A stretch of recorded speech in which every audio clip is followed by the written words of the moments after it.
대만의 TSMC라는 기업 같은 경우에는 모토가 뭐냐면은 고객과 경쟁하지 않는다는 거예요. 그런데 우리 삼성전자는 설계하겠다고 그래요. 자기들이 AI 칩도 설계하겠다고 그러고 있어요. 그 빅테크 기업들 엔비디아라든지 퀄콤이라는 회사들이 최신 설계도를 삼성전자한테 안 보여주죠. 인텔도 지금 마찬가지 때문에 인텔 파운드리 부분이 거의 지금 장사가 안 돼서 망하고 있어서 결국은 분사를 하려고 하는 거예요. 삼성이 이제 급해져서 TSMC한테 납품을 하게 해달라는 식의 구걸을 해요. 공개적으로. 기득권 기업들은 그래서 계속해서 자기들 기득권을 지킬 수 있기 때문에 가고 있는 거예요. 한 5년 있다가 한국 경제는 근본적으로 무너질 수 있어요.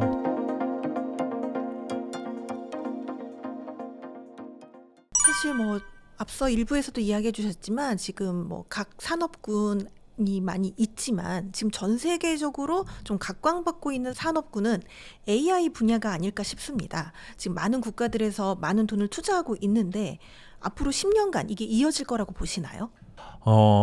참 예측하기 어려운 이야기거든요. 그러니까 불확실성인데 이 혁신적인 산업들이 1990년대 이후에 세계 경제, 특히 이제 미국 경제를 이끌어가는 생산성이 가장 높고 그리고 엔진같이 이런 역할을 하는데 이 혁신 경제의 가장 큰 특징이 불확실성이라는 거예요. 사전적으로 예측하기가 굉장히 어렵습니다. 어떤 기술이 정말 미래 주도 기술이 되고 어떤 기업이 성공할지 사전적으로 알기가 어려워요. 그게 이제 혁신 경제의 가장 큰 특징이고 그 이전의 꿀뚝 산업들 중화학공업 산업과 가장 다른 점입니다. 거기서 중화학공업 산업은 주로 물적 투자, 인적 자본들이 따라서 투자가 되고 하는 그래서 투자를 빨리 하고 잘하는 게 중요한 어떻게 보면 답이 있는데 어떻게 빨리 하느냐의 문제인데 혁신 경제는 답을 몰라요. 사전적으로. 누가 무엇이 성공할지 모르기 때문에 이야기하기는 어려운데 한 가지 그동안에 이제 혁신 경제들 그 주요 산업들의 에볼루션 진화 과정들을 보면은 초기에 이렇게 기대가 형성이 돼요. 지금 AI도 지금 그 단계라고 생각되는데 아주 초기 단계. 그러면 이제 뭔가 가능할 것이다. 이제 전문가들 중심으로 이런 저런 그림들을 그려요. 그런데 그게 실제로 산업화되고 생활화되고 또는 이게 상품화되는 데는 통상적으로 타임렉이 있어요. 시차가. 그럼 그쯤에 가면은 일종의 전기차 캐즘에 빠지는 것처럼 좀 어떻게 보면 실망하면서 좀 이 열기가 식기 시작해요. 그러다가 어느 시점이 지나면서 그게 생활에 또는 상품화 이런 것들이 되면서 다시 한번 붐이 오는 그런 사이클들을 많이들 가지는 것 같아요. 뭐 전기차도 지금 보시면 그런 좀 사이클들이 있고 그 전에 우리 뭐 이렇게 전자정부 뭐 이런 것들 하여튼 또는 이제 전자정부 그러니까 은행들 같은 경우에도 왜 전산으로 뭘 많이 바꿨죠. 그래서 뭐 인터넷 뱅킹도 하면서 해서 처음에 이야기했던 게 이런 인터넷 뱅킹부터 모바일 뱅킹 뭐 이런 거 하면은 점포도 많이 줄어들고 인건비도 많이 없어지고 뭐 이런 이야기를 했는데 처음에 구축 비용 엄청 했는데 별로 안 그랬어요. 그래서 이게 뭐 효과가 있니 없니 했는데 시간이 좀 지나면서부터 지금 점포가 너무 없어진다는 이야기를 하고 있죠. 그런 식의 레그가 있어요. 그러니까 전문가들이 예측을 할 때는 빨리 될 거라고 좀 더 예측하는 경향이 있고 그래서 제가 AI라든지 로봇 같은 경우도 저는 개인적으로 그런 사이클들을 거치지 않을까라는 생각이 들어요. 그래서 지금은 굉장히 초기에 아주 부푼 꿈들을 갖고 있는 시기고 그게 한 번은 침체기가 올 것 같고요. 그리고 나서 구체적으로 정말 그 중에서 어떤 기술이 구체적으로 봐서 어떤 기업과 어떤 기술들이 경제성을 가지면서 상품화가 되면서 앞으로 쭉 대세가 될 것이냐 결정이 될 것 같다. 그런 예측을 하고 있습니다. 그래서 초기에 지금 주도 산업들, 주도하는 기업들이 계속해서 주도하고 할 수 있느냐? 그럴 수도 있고 그렇지 않을 가능성도 있다는 거죠. 네, 그래서 일단 불확실성이 상당히 장기적으로 봐서 높은 부분이다라는 거는 좀 염두에 둘 필요가 있다는 생각이 듭니다. 사실 일각에서는 약간 AI 거품론이 좀 또 이야기가 되고 있는데 거품이다라고 좀 보시나요? 그래서 지금 그게 제가 이제 말씀드린 부분인데 그렇게 거품론이라고 말씀하시는 분들이 당장에 이게 이 투자는 엄청 많이 하고 있는데 수익화할 수 있는 모델이 별로 안 보인다라는 거예요. 그게 이제 수익화할 수 있는 투자 초기에는 미래에 대한 장밋빛 전망들을 하면서 엄청나게 투자를 하다가 그런데 당장이 수익화가 안 되면서 일종의 침체기에 들어갈 수가 있어요. 그러다가 다시 이게 어느 순간부터 상품화 수익화가 이제 되면서 다시 한번 커질 수 있는 그런 사이클들을 흔히들 많이 혁신 경제에서 신제품이 도입될 때 보였던 사이클들인데 그런 패턴들을 AI 관련해서 생길 수 있다. 저는 그렇지 않을까 저는 개인적으로 그렇게 예상을 하고 있습니다. 사실 이 AI 관련된 분야는 전 세계적으로 지금 많이 투자가 이루어지고 있는 부분인데 한국에서는 사실 이렇다 할 만한 전략이나 또 이걸 또 하고 있는 기업이 없는 지금 실정인데요. 우리나라도 이런 산업의 경쟁력을 키우기 위해서 좀 같이 뛰어들어야 된다 이렇게 생각하시나요? 그러니까 이게 불확실성이 높은 혁신 산업에서 우리가 왜 성공을 못하고 계속 실패하고 80년대 90년대 중화공업이 아직도 우리 주력 산업이고 그리고 왜 새로운 선도 산업이 안 나오느냐라는 게 이제 문제다라는 걸 제가 일부에서 말씀을 드렸는데 기본적으로 정부가 자꾸 발굴 육성하려고 해서 그래요. 그러니까 불확실성과 발굴 육성은 상충되는 개념이에요. 무엇이 누가 성공할지 모르는데 자꾸 발굴 육성을 하려고 하거든요. 발굴 육성할 수가 없어요. 그러면 정부 입장에서 어떻게 되느냐? 뭘 발굴 육성하느냐? 늘 뒤따라가는 일만 하는 거예요. 성공한 거 외국에서 뭘 해서 이미 성공한 거 그걸 가지고서 발굴 육성한다고 그러면서 키우겠다고 그래요. 그러면 항상 팔로우밖에 안 돼요. 팔로우인데 문제는 혁신 경제에서는 거의 위너가 다 가져가는 위너 테이크솔이 일어나요. 그러니까 중화공업 산업은 다른 거거든요. 근데 우리는 과거의 중화공업 산업에서 추격하는 모형 거기에 너무나 익숙하고 거기 성공 신화에 우리는 몰입돼 있어요. 그러니까 그러다 보니 모든 걸 발굴 육성한다는 식의 사고를 하고 있는데 그게 우리 경제를 망치고 있는 거예요. 발굴 육성하려고 하면 안 되고 그럼 뭘 해야 되느냐? 제가 이런 이야기를 한 지가 10년이 넘는데 관료들이나 정치인들에게 끝없이 이야기를 했는데 전혀 이해를 못해요. 이분들 머리는 박정희 개발체제가 머릿속에 들어가 있기 때문에 발굴 육성이 하고 또 그래야지 뭔가 정분이 정치하는 사람들이 한 것처럼 국민들을 속일 수가 있죠. 그렇기 때문에 그리고 발굴 육성한다고 해야지 돈을 주물러요 자기들이. 그런 것 때문에 그 기득권, 이권을 못 내려놓는 측면도 강한데 뭘 해야 되느냐? 누군가 성공할 수 있게 만들어줘야 되는 거예요. 그러니까 스티븐 잡스를 발굴 육성할 수가 없어요. 누군가가 스티브 잡스가 될 수 있는 환경을 만들어주는 게 정부가 해야 되는 일이죠. 그러니까 불확실성이 크다? 그럼 사전적으로 다양성이 확보가 돼요. 누구든지 이것저것을 할 수 있고 그래서 성공하는 사람이 성공의 대가를 충분히 누릴 수 있는 그렇죠? 그러니까 도전할 수 있는 기회 그리고 도전해서 성공했을 때 충분한 보상을 받을 수 있는 이 두 가지 조건을 만들어주는 게 혁신 경제에서 정부가 해야 될 일이에요. 정부가 위너를 픽해서 키우겠다는 그런 개도기적 중화공업 시대의 사고를 가지고선 성공할 수가 없어요. 그런데 지금까지 정책이 그랬고 지금 우리나라 지금 모든 정치인들이 여전히 발굴 육성 이야기예요. 전혀 교양이나 이런 그런 지식이 없는 분들이 정치를 하고 있고 관료라는 분들은 선배들한테 옛날에 배웠던 거 따라만 하다 보니까 정말 뒤처져 있는 분야라고 저는 생각이 드는데 과감하게 그럼 왜 우리가 그러면은 도전 기업이 못 나오고 성공하는 기업들이 보상을 못 받는가를 생각해 봐야 돼요. 우리 구조가 왜 그러면 우리 한국의 경제 구조 전반적인 경제 구조가 혁신 경제에서 새로운 슈퍼스타 새로운 산업들이 못 나오느냐? 첫 번째는 도전 기업들이 들어올 틈이 없어요. 그러니까 예를 들어서 이 경제력 집중이라고 흔히 말을 하는데 기존의 중화공업 중심으로 있었던 우리 재벌들이 털을 다 잡고 있어요. 그럼 이분들이 좋은 직장이죠. 사람들 입장에서 모든 인적 자본을 다 빨아들여 버려요. 그러니까 어떤 인적 자본들이 새로운 것을 하는 것보다 기존에 있는 것들 하려고 해요. 그리고 기존에 있는 비즈니스를 보호를 하고 자기들은 계속 지켜야지 자기들이 살 수 있다고 생각을 하니까 거기에 대해서 정부 자원 지원 같은 것도 계속 땡겨버리죠. 그러니까 어떻게 보면은 새로운 산업이 들어올 수 있는 장벽들 계속 쌓고 있다라는 거예요. 사실 이런 논의는 아카데미아에서 굉장히 많이 있었어요. 특히 미국이나 유럽에서 많이 있었고 슈페터주의 성장 이론이 나오면서 굉장한 논의가 90년대부터 많이 있었던 겁니다. 한 2010년대 중반인데 저 정확한 기억이 안 나는데 저널 파이낸셜 에코노믹스라고 그 재무 경제 재무 분야의 탑 저널 중에 하나인데 거기 이제 실린 논문 중에 하나가 뭐냐면은 이 큰 기업들 기업 집단 포함해서 대기업들이 스터블한 그러니까 오랫동안 지속되는 나라와 그렇지 않은 나라에서 경제 성장률이나 혁신이 일어나는 차이를 비교를 해봤어요. 그랬더니 대기업이 굉장히 오랫동안 스테이블하게 유지되는 나라들이 혁신이 잘 안 일어난다라는 거예요. 제가 말씀드린 것 같은 거죠. 거기서 리소스를 다 가져가 버리기 때문에 새로운 것들을 할 수 있는 여력들이 경제적으로 없어지는 거예요. 사회적으로. 우리는 지금 그게 심각한 단계죠.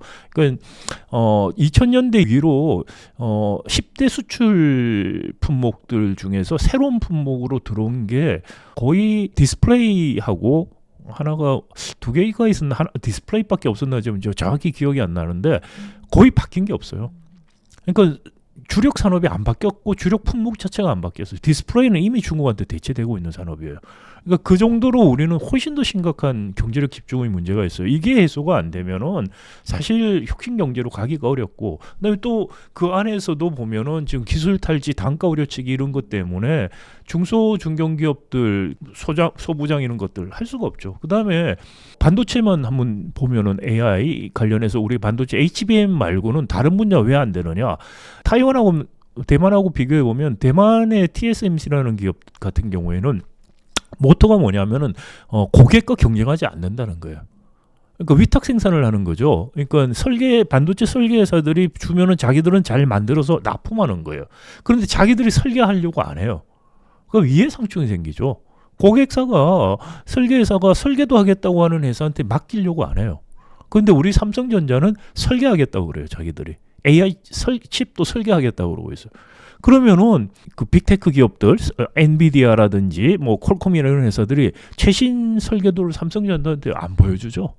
인텔도 지금 마찬가지 때문에 인텔 파운드리 부분이 거의 지금 장사가 안 돼서 망하고 있어서 결국은 분사를 하려고 하는 거예요. 왜냐? 이해상충 문제 해결을 하려면 분사할 수밖에 없어요. 그러니까 삼성전자 같은 경우도 지금 파운드리 부분이 거의 죽고 있죠. 지금 작년에 한 4조 원 적자가 났고 올해는 5조 날 거라고 그래요. 그 이전에 해는 2조인데 4조로 지금 1년 사이 2배 적자 났고, 그리고 파운드리가 수주를 못 받아요. 그러니까 뭐 이렇게 빅테크 제가 말씀드린 것처럼 아니 그 기술 탈취 당할 수 있는 거를 왜 주겠어요? 그러다 보니까 파운드리가 죽고 있어요. 그러니까 파운드리 부분 이 블루오션인데 그 부분 지금 엄청나게 투자한 거 다 날리고 적자 계속 보고해서 그만두니 많은 이야기까지 내부적으로 지금 하고 있는데, 파운드리 부분을 지금도 좀 기회는 어느 정도 있어요. 왜냐하면은 이 빅테크 기업들 입장에서 보면은 TSMC가 너무 커지면은 협상력이 없어져요, 자기들이.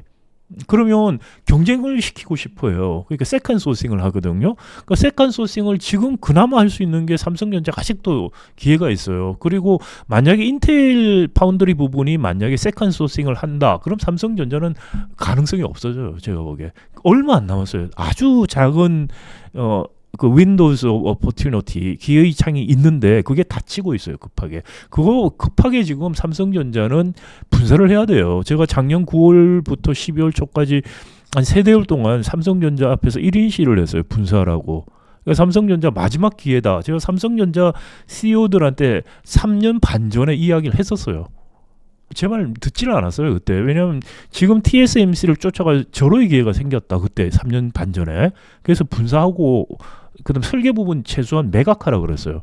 근데 뭐 자기들은 뭐 종합 반도체 회사가 어쩌고 저쩌고 그런 중화공업 시대 이야기를 하더라고요. 그래서 그거 지금 오픈 이노베이션 시대에 그래서는 안 된다. 그래서 분사하라고 했는데 안 했고, 이번에도 마지막으로 그렇게 이야기를 했는데 그 삼성전자 그 삼성그룹 관련 사장급 인사가 저한테 마지막 날 시위 마치는 날 마지막 날 커피 들고 와서 이야기 좀 하자고 해서 이야기를 하면서 3년 전에 교수님 말씀을 저희가 들었었으면 참 어땠을까 뭐 생각이 듭니다 그러길래 지금이라도 좀 들어라 그래서 지금이라도 들으면 된다. 안 들어요 절대로. 왜? 총술과 이해야 상충이 되거든요. 모든 걸 자기가 컨트롤해야지 감옥도 안 가고 그럴 수 있죠. 근데 분사하고 독립경영 시켜버리면은 그러면 기업도 좋고 주주는 좋지만 자기는 감옥 갈 수도 있죠. 그런 것 때문에 안 되는 거예요. 그러니까 그 분사하는 거, 그다음에 HBM 그러다 보니까 삼성전자가 설계도 하고 뭐 생산도 하고 다 하겠다. 과거의 중화공업 시대의 수직 계열화 아이디어예요. 그 아이디어를 가지고서 계속 하겠다니까 어떻게 되느냐? 설계 회사가 우리는 없어요. 그러니까 대만 같은 경우에 TSMC가 파운드를 하니까 대만에는 중견기업 중에서 반도체 설계에 특화된 회사가 굉장히 많아요. 그런 데가 고급 인력들을 다 수용하는 회사거든요.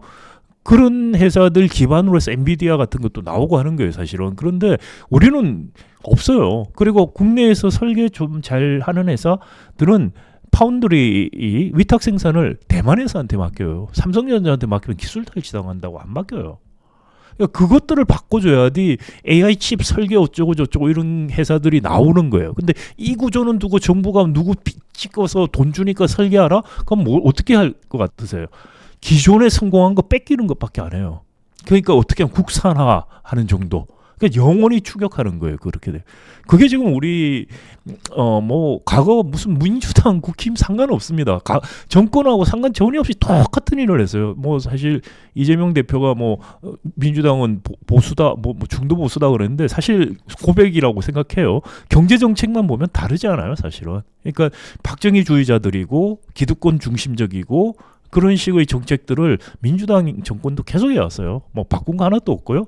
국힘 계열은 더 할 것도 없고 그런 상황에서는 혁신 경제 갈 수 없고 AI 안 돼요. 그러니까 지금 AI 칩하는 회사들 뭐 나오고 중국 딥시크 이런 거 우리 왜 안 나오느냐? 환경이 안 돼 있어요. 그러니까 삼성전자가 설계까지 다 하고 파운더리 하고 하면서 그걸 바꿔줘야 되는 거예요. 그래야지 사실은 AI 시대 또는 혁신 경제 시대에 역동성이 생기고 새로운 기업들이 나오고 삼성전자가 안 돼도 대체할 수 있는 기업이 나오고 하는 거예요. 제가 한 가지만 더 말씀을 드리면 지금 삼성전자가 작년 7월부터 굉장히 안 좋죠. 한 주가가 한 30% 빠졌는데 그 이유가 이제 HBM 때문에 사실 그런 거예요. 그러니까 한 2017년쯤에 가면은 삼성이 그동안에 메모리 반도체에서 직접 하는 능력들이 딴 회사보다 한 제너레이션 앞서서 초격차라고 불렀죠. 가던 게 직접 이 한계에 도달을 해요. 한 2015년쯤 되면은. 그러니까 뭐냐면은 반도체 성능을 향상시키기 위해서 이 층을 쌓게 되는데 반도체 안에 그 IC 층들을 쌓는데 이거를 쉽게 말하면 지하도 파고 뭐 이렇게 층을 높여서 성능을 향상시키는 거예요. 이게 직접 한다는 건데 그게 한계에 도달을 해요. 그래서 직접은 한계에 도달해서 더 이상 성능이 향상이 안 되는 한계에 도달해서 그 당시에 삼성전자 안에서도 이게 직접이 아니고 집층을 하자는 HBM 아이디어를 가지고 있었어요. 근데 집층을 하자는 거와 반도체 성능 자체를 향상시키자는 기술진들이 부딪힌 거죠. 그럼 누가 이기느냐? 기득권이 항상 이겨요. 노키아도 옛날에 그랬고 항상 그래요. 그러면 어떻게 되느냐? HBM 했던 사람들 다 쫓겨나는 거예요. 그래서 하이닉스 가고 마이크론 가고 옮겨갔던 거죠. 그리고 나서 AI 칩 엔비디아 나오면서 집층 HBM 수요가 나오면서 하루아침에 삼성전자가 어려워지기 시작한 거예요. 근데 삼성전자가 갑자기 HBM을 하려고 했더니 안 되는 걸 발견한 거예요. 자기들이. 왜 안 되느냐? 삼성전자는 칩 자체의 성능을 높이는 설계 위주로 갔기 때문에 집층하는 데는 굉장히 불리해요. 이거를 작년 1년 내내 부인했어요. 거짓말 한 거죠, 사실은. 그래서 뭐 콜 테스트 통과되니 안 되니 계속 거짓말 한 거예요. 왜냐, 그 중간층에서 언제까지 위에서 하라고 찍어 내리잖아요. 그럼 안 하겠다, 못 한다 소리 못 하죠. 하겠습니다. 그리고는 나중에 못 했습니다. 그러는 거예요. 노키아 망할 때 일어났던 현상이에요. 그 똑같은 일들이 일어났어요. 그래서 마지막에 11월쯤 가서 삼성전자가 드디어 인정을 한 거죠. 설계부터 다시 한다는 거예요. 그러니까 HBM 전용 라인을 깔겠다 이렇게 말을 한 건 무슨 말이냐면은 HBM용 반도체 칩 설계부터 하겠다는 거예요. 그리고는 올 봄에 뭐 내놓는다. 그것도 거짓말을 또 한 거예요. 마음이 급한 거죠. 마음이 급하니까 지킬 수 없는 목표만 계속 제시하고 있는 거죠. 그래서 아마 아무리 빨라도 저는 가을쯤 돼야지 삼성전자가 HBM 쪽 제대로 할 수 있을 거라고 생각이 되고, 그런데 이제 그렇게 한더라도 삼성전자가 하이닉스나 마이크론하고 경쟁에서 살아남을 수 있을까? 저는 3위 사업자로 추락할 거라는 생각을 더 해요. 그 이유는 뭐냐면은 삼성이 이제 급해져서 TSMC한테 납품을 하게 해달라는 식의 구걸을 해요, 공개적으로. 그러니까 뭐 좋게 말을 했지만 사실 구걸한 거죠. 그러니까 왜냐하면 TSMC는 하이닉스에서 HBM을 받아요. 그래서 이제 엔비디아 설계를 가지고 와서 그래픽 칩 자기들이 만들고 그다음에 HBM을 거기 붙이거든요. 이게 붙이는 거를 TSMC가 해요. 이게 붙이려면은 HBM하고 이 그래픽 칩이 상호 작동할 수 있는, 교환할 수 있는 인터페이스가 필요하거든요. 그 정보들을 서로 공유해서 하는 거예요. 근데 삼성전자는 뭐 TSMC 경쟁하겠다고 늘 이야기하는 회사가 자기들한테 그거를 납품하게 해달라. 그 뭐냐, 인터페이스 정보를 알려달라는 거예요. 왜 알려주겠어요? 그러니까 TSMC 창업자 모리스 창이 삼성하고 협력 안 한다고 그랬어요, 작년에. 그러니까 무슨 말이냐면은 메모리 HBM이 삼성이 따라가는 전략, 그거에 성공하려면은 파운드리를 같이 하면은 할 수가 없어요. 그러니까 상충이 생긴 거예요. 설계 부분하고 파운드리가 이해상충이 생기고, 그리고 HBM과 파운드리가 이해상충이 생기고 있어요. 이해상충 해결할 수 있는 건 뭐냐? 분사하는 것밖에 방법이 없어요. 독립된 회사로 만들어서 독립 경영을 하고, 그래서 컨트롤 타워가 있고 이재용 회장이 다 챙기고 해서 거꾸로 가는 거예요.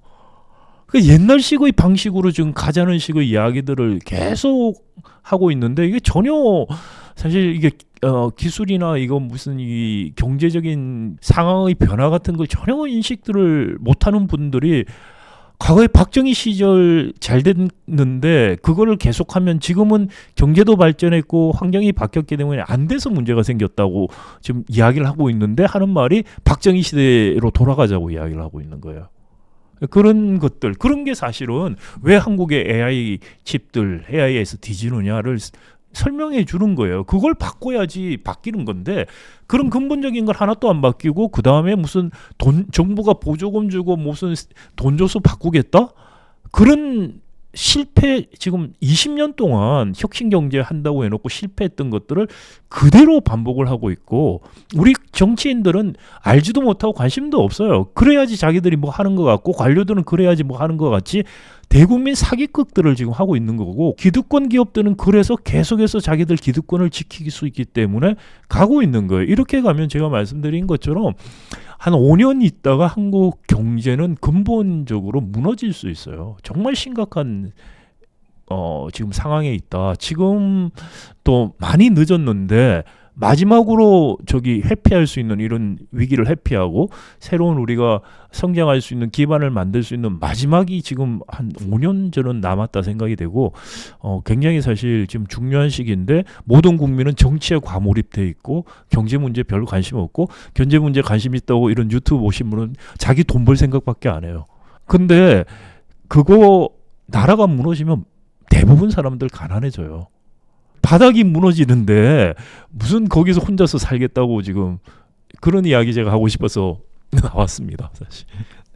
혹시 그럼 반도체 이제 분야에 우리나라에 이제 삼성전자 또 말고 또 SK 하이닉스가 있는데, SK 하이닉스는 좀 어떻게 보시나요? SK 하이닉스는 상대적으로 HBM 올라탔죠. 근데 문제는 뭐냐면은 과거에 삼성전자가 메모리 칩에서 초격차 전략 같이 나가는 식으로 하이닉스가 그런 지위를 HBM에서 누릴 수 있을 것이냐, 저는 절대로 그런 일은 없을 거라고 생각해요. 일단은 마이크론은 지금 어떤 문제가 있냐면, 기술력은 마이크론이나 하이닉스 비슷해진 걸로 보여요. 근데 양산을 못 하고 있어요, 아직. 양산 체제. 그런데 일정한 수준에서 양산하기 시작하면은 그렇지 않을 것이다라는 생각이 들고요. 그러니까 어떻게 보면 삼성전자도 이제 어떻게든 3위 사업자로 쫓아와서 이제 쫓아가려고 하고 있어요. 그래서 HBM이 앞으로 장래도 있고 어느 정도 돈은 벌 수 있지만, 그것이 과거에 삼성전자가 메모리 반도체에서 누렸던 그런 식의 지위를 SK 하이닉스가 누릴 수 있느냐, 저는 어려울 것이다. 그러니까 메모리 반도체 HBM은 결국은 블루오션이 아니고 레드오션이라는 거예요. 그 블루오션은 시스템 반도체예요. 그런데 지금 시스템 반도체는 거의 답이 없어요. 우리가 삼성전자 시스템 반도체 지금 한 1년, 2년 이렇게 가면 거의 이제 사업 철수 아마 하게 될 겁니다. 그러니까 절체절명이다. 절체절명의 위기 순간이다. 반도체도 그렇고 한국 경제도 그렇다고 생각이 됩니다. 반도체 이외에 한국이 글로벌 시장에서 경쟁력을 갖출 수 있는 좀 산업이 있다면 무엇이 있을까요? 지금 별로 안 보이죠. 다들 없죠. 그래서 제가 다시 말씀드리지만 그게 바로 불확실성이라는 거예요. 그러면은 산업이 생기고 돈을 벌려고 많은 사람들이 그런 욕구들을 갖고 있죠. 그런 욕구를 갖고 있는 사람들이 여러 가지 시도에서 성공할 수 있는 환경을 만들어주는 거, 그게 혁신 경제라는 거예요. 그러니까 우리는 그런 제도적인 환경을 만들어주는 거를 정부가 해야 되고, 그래야만 새로운 것들이 나오고 새로운 성장 엔진이 나와요. 관료들이, 정치인들이 머릿속에 생각해서 성장 엔진이라고 말하는 건 성장 엔진이 아니고 구형 엔진밖에 안 나와요.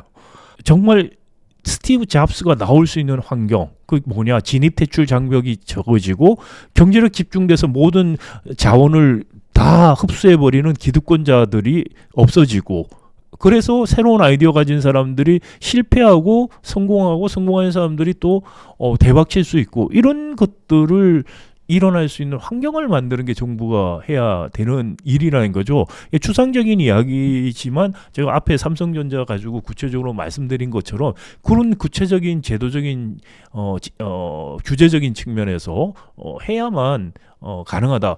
규제 이야기에서 한 가지만 제가 말씀을 더 드리면, 이게 규제 개혁을 뭐 늘 하는 말이 지원하고 규제를 없애겠다는 이야기만 하고 있어요. 근데 혁신 경제하고 규제 문제가 왜 나왔냐면은 1990년대 EU에서 나온 이야기거든요. 근데 EU가 미국하고 격차가 90년대 이후에 다시 벌어지니까 왜 이렇게 벌어지기 시작하느냐.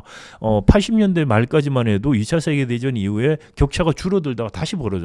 그래서 생각을 해서 나온 게 바로 슈페터주의 성장 이론이라는 거예요. 그 전까지는 80년대 말 90년대 초까지는 중화공업 중심의 축적의 시간이었어요, 정말. 그런데 90년대부터 IT, 인터넷, 바이오 이런 혁신 산업들 위주로 바뀌게 되죠. 그러니까 슈페터적인 창조적 파괴가 막 일어나기 시작을 한다. 근데 슈페터적인 창조적 파괴가 미국은 잘 되고 왜 EU는 안 되느냐? EU는 통합을 했지만은 각국들이 갖고 있는 규제들이 아직도 남아서 그게 진입장벽을 일으키더라라는 거예요. 그래서 규제 개혁을 하자는 거예요. 그러니까 진입장벽을 없애주기 위해서 규제 개혁을 하자, 규제 완화를 하자는 게 EU에서 나온 거예요. 근데 우리는 그거를 가지고 와서 규제 개혁, 규제를 풀어주면은 혁신이 일어난다는 식의 정말 단순한 1차원적인 사고로 받아들였어요. 그것도 이제 이해관계가 있죠. 근데 우리는 어떻게 되냐면 오히려 경제력 집중, 아까 말씀드린 것처럼 80년대부터 있었던 대기업 집단들이 계속해서 모든 인적 물적 자원들을 다 빨아들이고 있죠. 그러니까 경쟁할 수 있는 여력들이 없어져 버려요. 그러니까 그거는 경제력 집중 규제를 통해서 풀어줘야 되는 거죠. 그러니까 우리는 혁신 경제라고 하기 위해서는 경제력 집중 규제를 해야 되는 거예요. 그러니까 EU처럼 진입 장벽을 없애기 위해서 규제 완화를 하는 거하고, 우리는 지금 우리 상황에서 해야 될 거는 경제력 집중에 대한 규제를 통해서 그 다 빨아들인 블랙홀들을 없애주는 역할을 해줘야지, 그래야지 혁신이 일어날 수가 있어요. 근데 그런 근본적인 맥락이라든지 이유를 전혀 모르고 그냥 규제 개혁, 규제 완화하면 된다는 식의 그 단순한 사고. 근데 그게 어떻게 보냐면 규제 완화를 통해서 계속해서 기존의 기득권 기업들이 더 커지게 만들어주는 거죠. 혁신을 다 막는 거예요. 그런 정책을 지금 규제 완화 이름으로 계속 하고 있고, 뭐 민주당 같은 야당 사람들도 똑같아요, 생각이. 전혀 뭐 아이디어가 없다 보니까 규제 완화해야 된다는 이야기를 최근에도 하면서 뭐 중도 보수 어쩌고 이런 이야기를 하시는데 매우 안타깝고도 한심한 상황이죠.